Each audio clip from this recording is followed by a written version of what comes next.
fish pie, filet gumbo. Tonight I'm gonna see my Mashazio. We're gonna pick guitar, fill fruit jar, and be gay-o. I think he meant happy. Alright, well there's a reason I used that song to open the show. Back in sometime in the 90s, I was playing Wednesday night gigs almost every Wednesday at Gadaletto's Seafood in New Paltz. It was gumbo night, and it got to the point where, you know, food was kind of on the house. I got paid, but it got to the point where I could order anything I wanted, you know, on or off the menu. There was one thing on the menu that I went nuts for, and it was their oyster chowder. Something about it, man. It had bacon, it had fresh thyme, and I'm gonna try to approximate. This is totally out of memory. Over to the marble, come on, let's do it. Come on, let's do it. Oyster chowder, let's do it. In the style of Chef John at Gadaletto's way back when. However, I will tell you, one of the things that I loved about it more than anything, if you saw the last episode, 107, I made the beef stew. I put in that sprig of thyme right off the counter. You used to get the bowl at Gadaletto's of the oyster chowder, and it had a big sprig of thyme in the bowl that had cooked in the chowder. So it gives the flavor. I went to 2 stores, man. I couldn't find thyme. I don't know what's going on. Is it like the avian bird flu? Is there some kind of thyme flu? No thyme. So I did the next best thing. I got some fresh tarragon, okay? Now I have thyme on the windowsill. My herbs aren't doing that well. You know what? These aren't doing that well, so what the hell? I love that thyme flavor. So I'm going to take, they'll give off some flavor. I mean, this thing is not doing any better than it's doing now, and it's midwinter. So I'm just going to deplete it, use it for this recipe, and plant some new stuff. But in the meantime, I did the next best thing, fresh tarragon, which always goes good with seafood. Now, I also remember from Chef John, and you won't see this in a lot of oyster recipes, but bacon. I'm going to cube this bacon. Here's the oysters, and the inspiration for this is that I bought these for Christmas. Did some fritti, but I froze these with the liquor. Your freezer is your best friend. Some clam juice. You could use fish stock, white wine, in this case Pinot Grigio.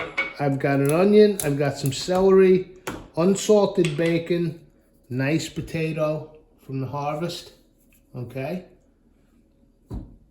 Half and half. I'm not even gonna deal with amounts here. This is just a conglomeration of goodness. Some fresh parsley. This was the first show ever. Come on to my kitchen, #1. We're good to go. I am gonna prep. You don't need to sit here and watch that, boring. But you can't have an oyster chowder or an oyster stew without oyster crackers. Now these are fresh baked. They're just out of the oven.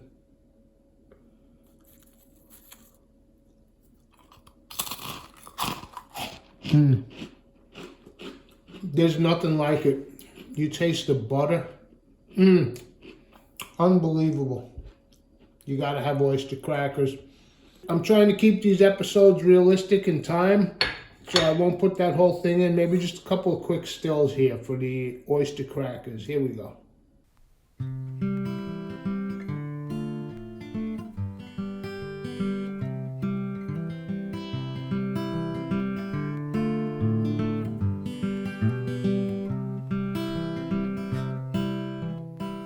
If you saw 107 last week, we made the beef stew. Same Dutch oven. I love this thing. It was given to me by Don. Brother, thank you. All right, so let's go with just a touch of olive oil. This is more of a butter dish. We're making an oyster chowder, a la Chef John. Just a drop of oil because it helps the butter from not burning. Now I'm going to go in with about 2 tablespoons of butter.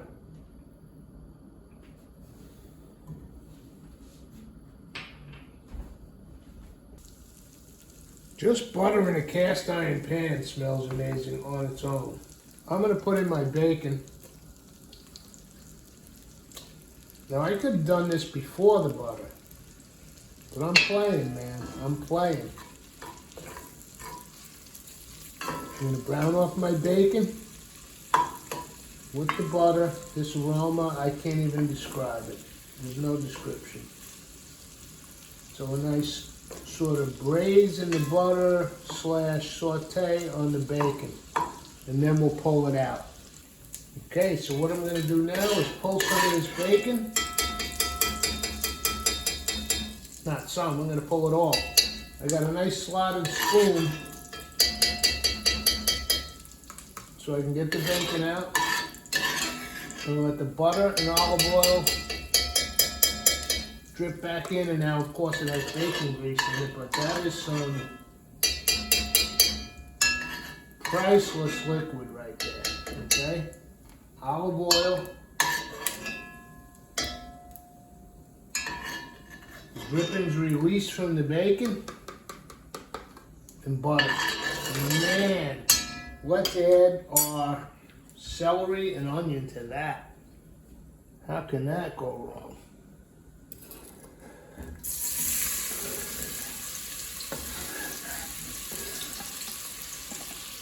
These are the aromatics. Basically Holy Trinity minus pepper, right? If you were going Cajun style. Let's use the wood. Oh, that smells incredible, man. Oh my. Oh my. Onion, celery, in our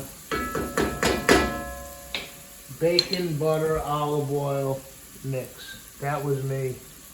Oh my God, every time I see that camera thing, I'm going to think of the babes. It's been about 3-5 minutes. Those onions and celery to get nice and soft. Olive oil, butter, and bacon fat. How can you go wrong with that? Now let's toss in our vino bianco. A little white wine, in this case Pinot Grigio. I'm cranking up the heat. I had it on medium low, I'm going medium high. I'm going to cook off some of this white wine. Oh my, does that smell good though.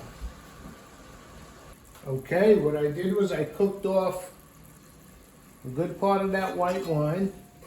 We want that for flavor, not boozing. If we want to booze it, we'll drink it. We cooked off about half of that one, really reduced down. And now what we're going to do is we're going to add our potatoes, right?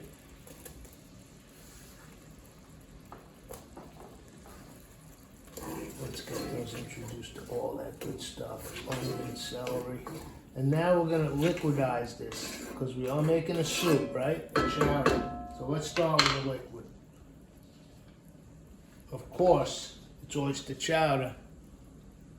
We're going with the oyster liqueur, right?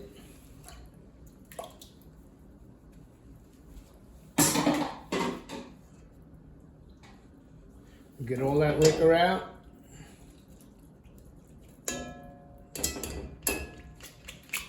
And then we'll put the oysters themselves aside. They're going in last. But we want every drop of liquid out of them. Still coming out. Yep. Drip that in there. And now we'll take these and put those in the fridge. And that's the oyster liquor. That's good. We could go with some water. However, picked up some clam juice. It's always your next best bet. The Bar Harbor clam juice, and this gives me a perfect opportunity to get out my vintage. This was a gift from a good bud. My vintage bottle cap opener. So let's get the clam juice in there.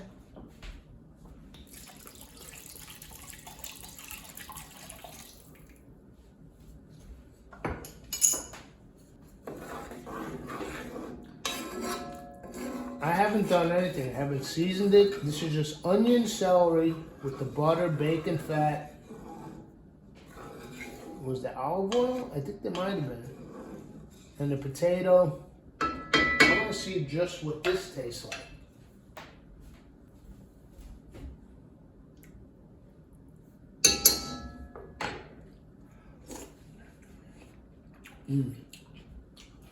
I mean, that's incredible just on its own. We haven't even added the myriad things we're going to add. That's incredible just like that. Okay, let's let that simmer for a while. Come on, let's do it. Come on, let's do it. Okay, this has been simmering for a while. We wanted to get that white wine cooked out.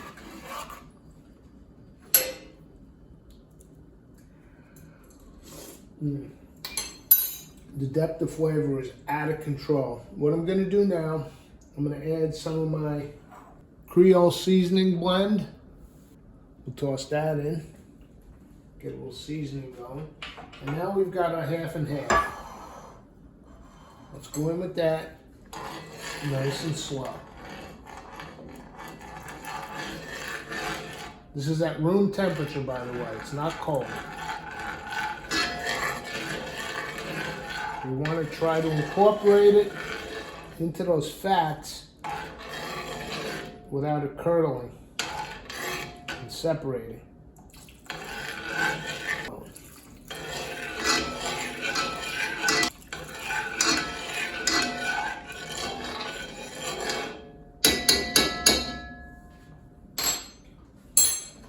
The metal's getting to me a little. Let me grab some wood.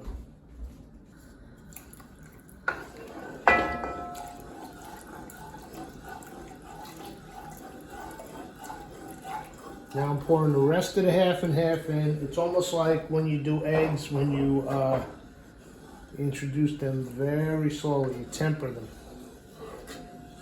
So I kind of tempered the half and half. And now I'm going with black pepper, because any of these cream stews, they love black pepper. Okay, now here's the thing. When Chef John served this stew, what I loved about it was the big hunk of thyme floating in there. That's why I did it in the beef stew last week. Oh, awesome. That's what inspired that. However, I couldn't find thyme. But I have my little thyme plant on the counter here. I didn't get much, a few leaves, and then I'm going with tarragon. Which, I mean, tarragon with fish and shellfish, I love it anyway. So, it's about as good as a improvisation off to the side that you could hope for. So we got a half and half in. We got a tarragon with a little bit of thyme. I did the black pepper. I want to taste it for salt. These seafood stews, chowders, it's very critical with the salt. You want it perfect. You know, with seafood you can oversalt, but also fish loves salt. It's where it lives.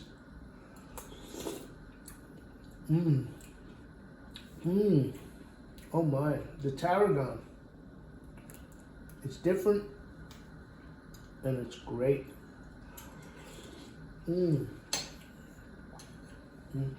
Hence my comment, because this wants just a few grains of kosher salt.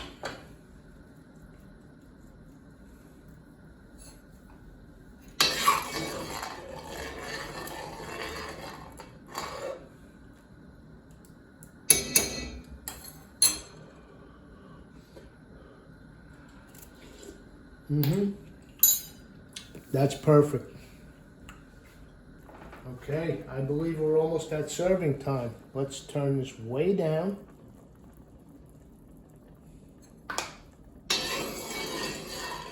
Look how that half and half just incorporated itself in. See, you gotta be careful how you add it, when you add it, what the temperature is. You don't want it curdling on you. Oh, the tarragon is amazing. Okay, there's only one thing left to do now. Add those oysters. It's oyster stew after all. You got a little bit of liquid in them. Get those cooking. And while that's happening, for garnish, we've got remember our little bacon? I've been picking away at it, but I saved enough for a garni. And some flat leaf parsley. I'll chop that up. We'll get all ready to plate, i.e. bowl, and we'll see you back here. Come on, let's do it. Come on, let's do it. Okay, I think those oysters are just about poached. Oh yeah, the cream is just beautiful. I'm gonna turn the heat off. Let's get set up here.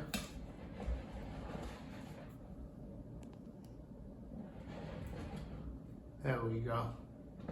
We'll zoom back in. Let's just get the dish out. Oyster chowder.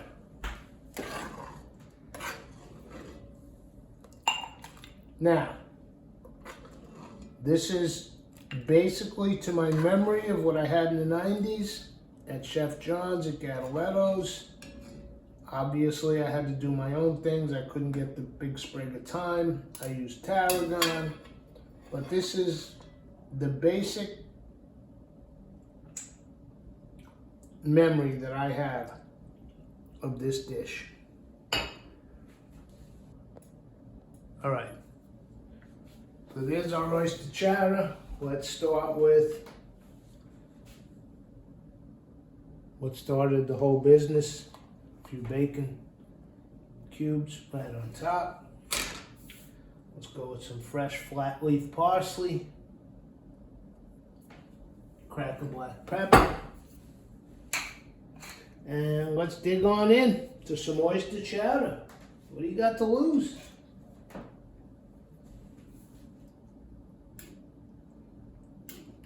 You know I want an oyster right off the bat.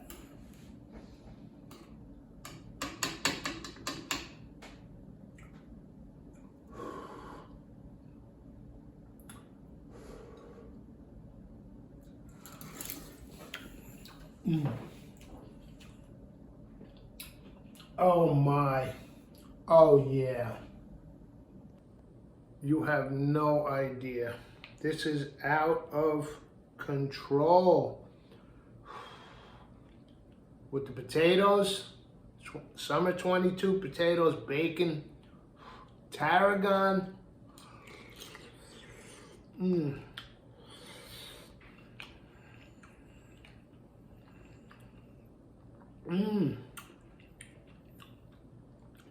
I almost want to say the oysters are almost secondary, but no.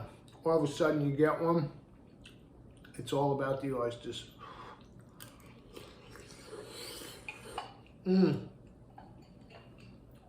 Wow.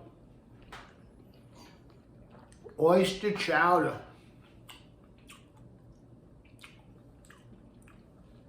Pinot Grigio.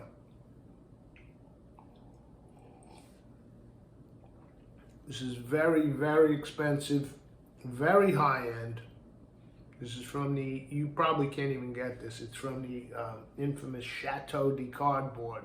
I don't think you have access. Oh man. This, however, is not cardboard. This is unbelievable. I'm fishing for another oyster. There we go. We'll see you for the next episode. Come on, let's do it. Holy crap, I ate 2 bowls of this stuff already. I got so into it, I completely forgot We made homemade oyster crackers. What the hell is wrong with me? Thinking about it during my last bowl. Let's get a couple of those on there. Come on. I mean, that's why I made them.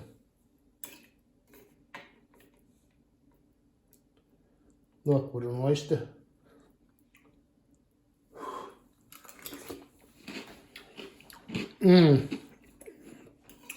I mean, come on. Come on. It's not fair. Don't buy these things. I'm tasting the butter, the little bit of sugar, the salt. I mean, you got to make them homemade. The oyster crackers. Oh, man. This is it. I forgot about it. The crackers.